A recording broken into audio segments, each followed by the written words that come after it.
io credo che Veneto Welfare sia stata una buona intuizione perché abbiamo visto che la nostra società e le persone hanno nuovi bisogni e bisogni integrativi, quindi promuovere questi elementi mutualistici di solidarietà credo sia un elemento utile anche come stimolo ai soggetti come il nostro che hanno una storia, che sono iniziati oltre 30 anni fa ed hanno capito che era necessario un collegamento tra parte datoriale e parte sindacale per creare delle condizioni di sostegno sia nel nostro caso ai lavoratori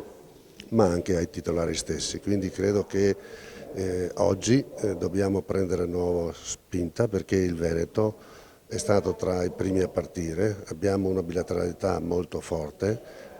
si sta muovendo anche a livello nazionale perché il Covid ha creato delle condizioni di sensibilità su questi temi, ma chi sta davanti ha anche l'obbligo di creare percorsi innovativi, di migliorare, di essere più competitivo. Oggi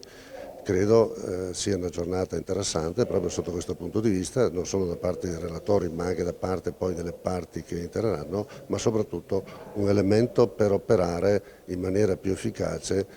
perché vediamo che i bisogni non cambiano ma aumentano.